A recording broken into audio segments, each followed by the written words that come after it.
Для незабутнього відпочинку на природі потрібно подбати про багато фактів. Ми зараз вам дамо декілька порад, як зробити ваш відпочинок, ваш пікнік комфортним, таким веселим, смачним і продуктивним. Ну що ж, місце.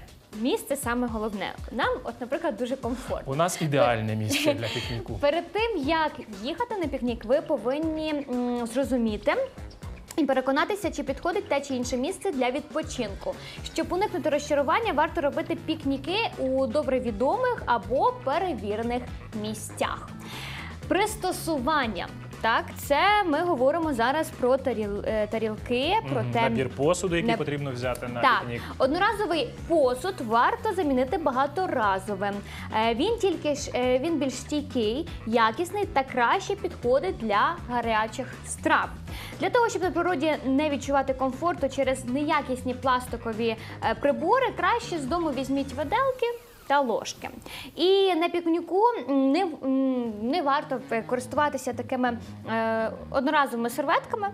Краще брати багаторазові з тканини і потім їх прати. І їх так надовше вистачить. І ви так зможете зекономити свої кошти. Бачиш, як доречно я, до речі, про вощані серветки розповідав. Вони якраз таки екологічні та багаторазові. Саме ними теж можна загортати продукти, які берете. Так, щоб потім ще ці серветки не розліталися по всій галявині. Знаєте, що ми за еко з Сашком і вас до цього призиваємо. Ну і безпека. У спеку варто брати зонтик такий, який ми звикли діставати на пляжі і у пісочок запихати. А це також можна зробити і у землі.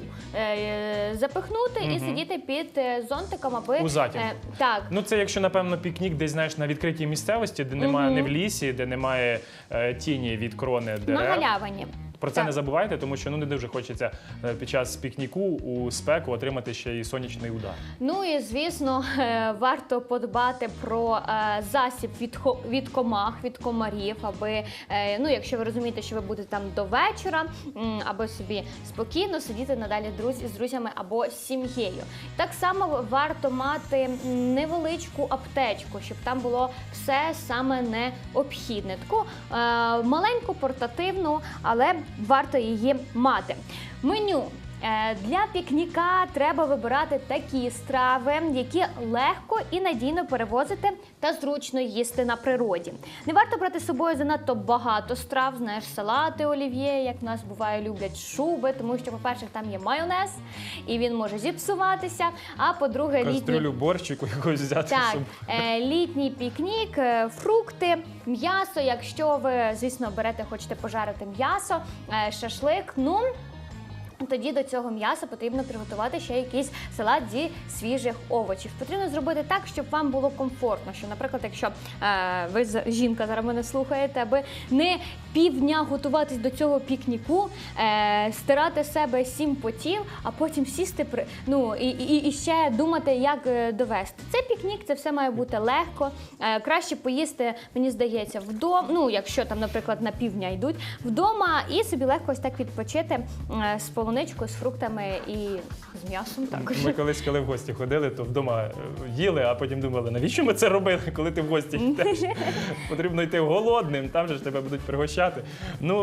Якщо ви вибрали якийсь такий фруктовий раціон для свого пікніку, то тоді дійсно варто вдома поїсти і теж не забувати про засіб від комах, і не лише від комариків, але й від кліщів. Пам'ятаємо, що вони полюбляють залазити на людське тіло, знаходити для себе десь там зручне містечко і кусати вас.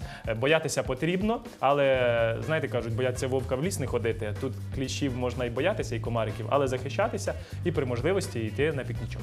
Перед тим, як поїхати на пікнік, якщо ви їдете туди з дітьми, варто подбати про дозвілля, чим будуть займатися ваші дітки, і ви самі у вашій компанії. Це може бути волейбол, бадмінтон, фрізбі, і все це зробить ваш відпочинок веселим та незабутнім. Якщо ви меломан, любите поспівати пісеньки, то подбайте про те, аби була гітара.